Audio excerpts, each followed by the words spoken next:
Ciao darlings, EUGENIUS here. Shout out to the WACKPACK, to all the beautiful people out there watching. Hope you're all well. Got an unboxing for you today, but it's not Perfume. It is from one of my favorite perfume brands, who also specialize in candles. Lately I've been talking about candles on my channel.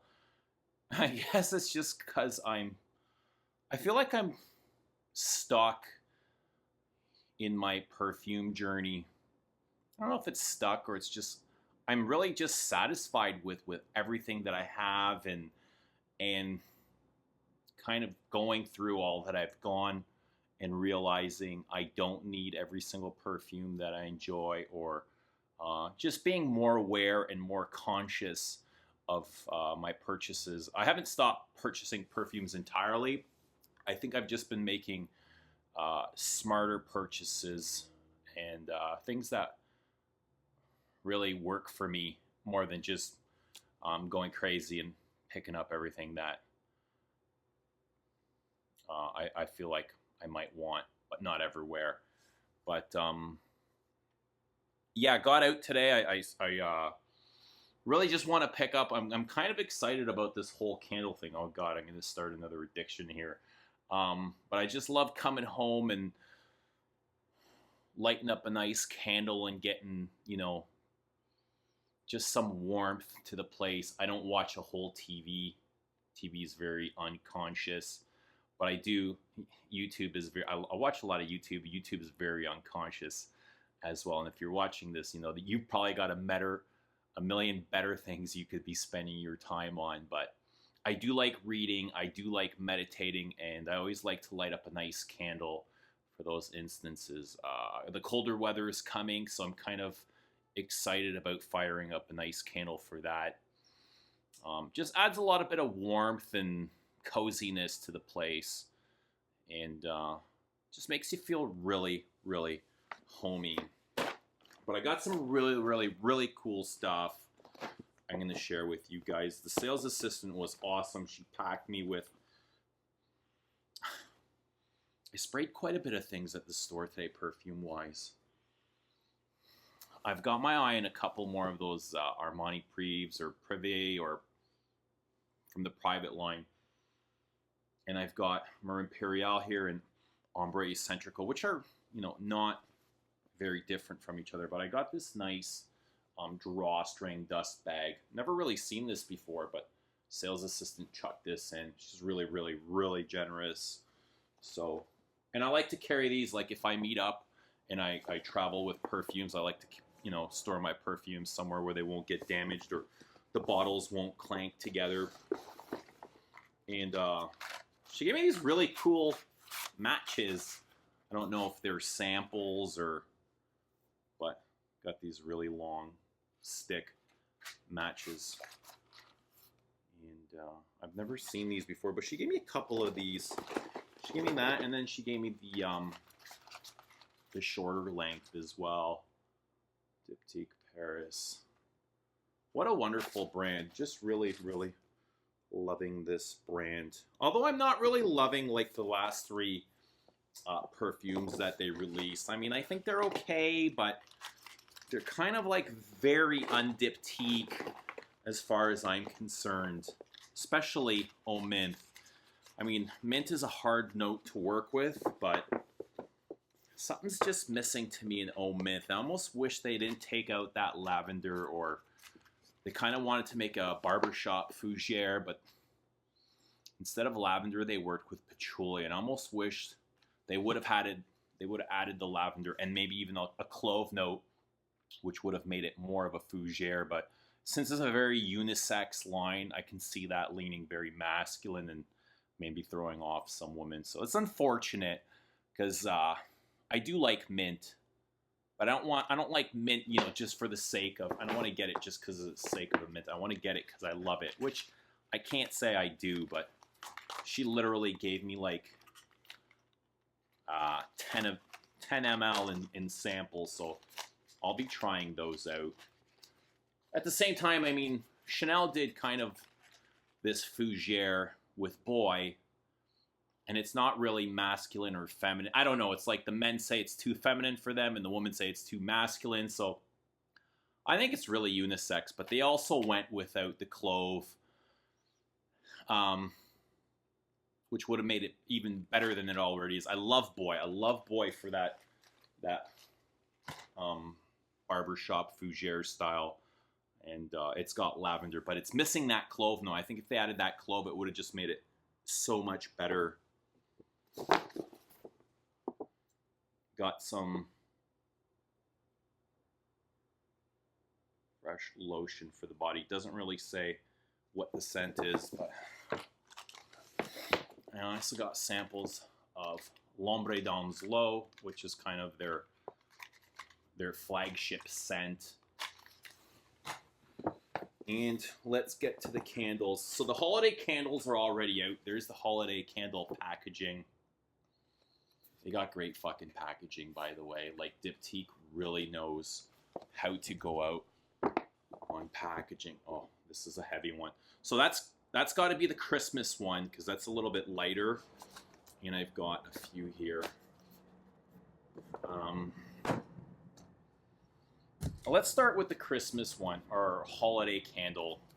I celebrate Christmas, so I tend to use the word Christmas, but whatever it is you celebrate, I hope you enjoy it as much as I enjoy Christmas.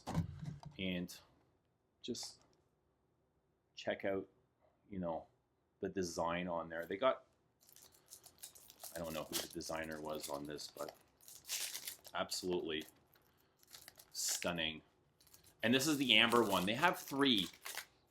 One is a floral. This is amber, and the green. So the floral one is red, and it's got notes of, I think it was rose and berries, or rose was a note, but it was very floral. I don't think I'm going to get it. The green one was very interesting. It was like pine and fir balsams. I liked that one, but I passed on that as well. And this is the first one that really, oh wow, stood out to me. And look at the design. They've got, you know, a ladybug on there, a crane. It looks like a mistletoe, a horseshoe. They've got the sun. They've got a swallow. Almost seems like they're trying to portray swallow. A swallow is good luck. I think a horseshoe is good luck. I'm not sure what a ladybug would represent. They've got cranberries on here. They've got the moon. The candle, so it's an amber scented candle.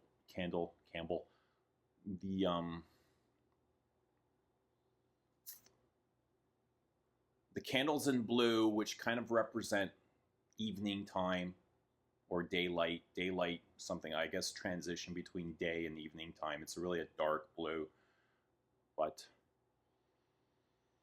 it smells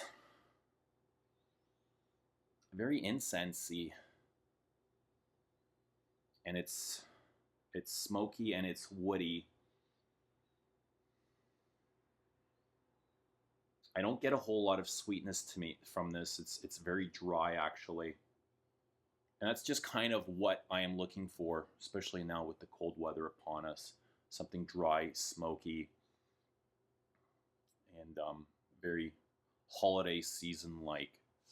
So I look forward to that one. I've got another one. This is the one that I really, really had my eye on. And this is Feu de Bois. And I've never really smelt this one burning, but just from sniffing the candles themselves and reading the descriptions, I spent a fair bit amount of time online just going through the descriptions, and this one stood out in the way of, it just meant like burning wood or crackling wood. And this is something I look forward to with the cold season. It's almost like a campfire. I wonder if they'll have a description here. This is a 300 gram candle, and these are all, from what I understand, handmade. No description here.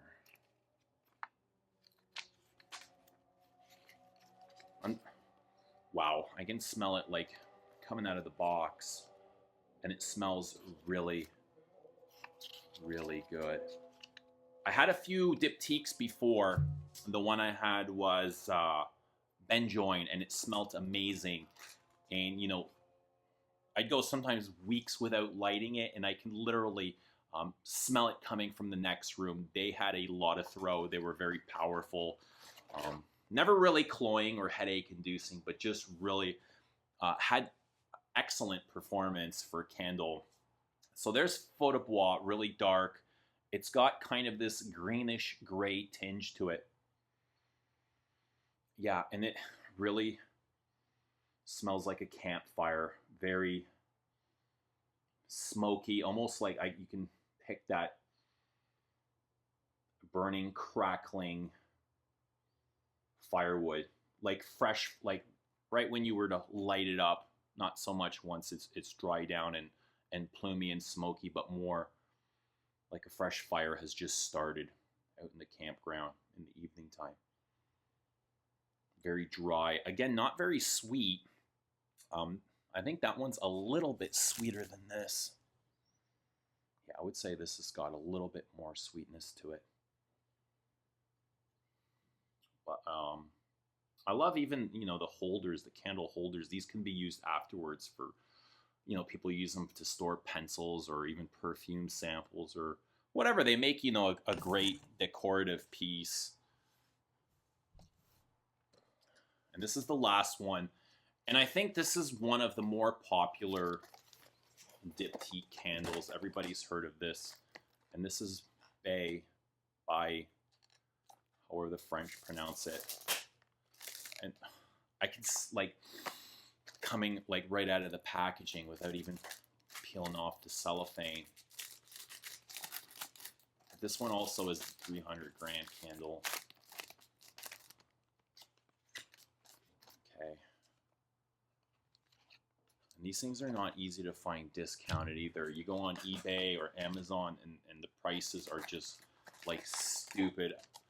I don't know why anyone would buy this off of eBay or Amazon. But there's the holder. This one's really solid black by Baies. I think it's Baies. But Baies sounds more legit. So Baies is basically rose and red currant, and I can pick up both of those. And the rose is very sharp. It's somewhat sour. It's fruity. And I think the inspiration from this was their flagship scent, L'Ombre dans l'eau, which is very green and had a tomato leaf accord, which I can kind of see in here. But I wouldn't consider this particularly a very cold weather season or Christmassy or that sort of thing. This is more, to me, this is more fresh and better suited for springtime maybe. But it's got a lot of sweetness to it, which I think would, you know, make the place seem very cozy as well. I know in my last few videos I've talked about Frederick Mull candles, and I gotta say, I'm not exactly thrilled about all of them. The one I love, Bois de Santal, it's literally amazing, and I would buy this again. I love it. It's so reminiscent of what Santal is supposed to smell like. Creamy, woody, it's got a lot of sweetness to it. It's milky. It's just absolutely gorgeous, and it fills the room, and every time I light it, I'm just like delighted. I'm happy to be here. The other two I have, Russian Nights and Notre Dame, are just kind of like ho-hum, nothing special. They don't bring out any feelings or emotions from me. Once they're done, I would never repurchase them again. I just don't really care for them. But this I would buy again in a heartbeat if I ever end up using the whole thing. I love it. Really disappointed with Notre Dame. It's not even as dry and smoky and churchy as one would think with that name, Notre Dame. Coming from a cathedral, you know, you would just think like really dry, smoky, dry books and Bibles and woody pews and all frankincense. It's all right. Like it's just like below average, I would say. Russian Nights, just milky, sweet sandalwood, basically. Doesn't really fit the description for me either. I was really disappointed in those, but this is brilliant. Love this, and I'm excited to try these. But let me know what your thoughts are on Diptyque candles. Do you have any favorites? Are there any must-haves? There's a couple I have my eye on. I'd love to get the benjoin or benzoin. I don't know what it is. Opopanox interests me. Myrrh, maybe even the amber. So they've got quite a few that are very good. I think Diptyque are at the top of the game as far as it comes to candles. I haven't tried all the candles out there.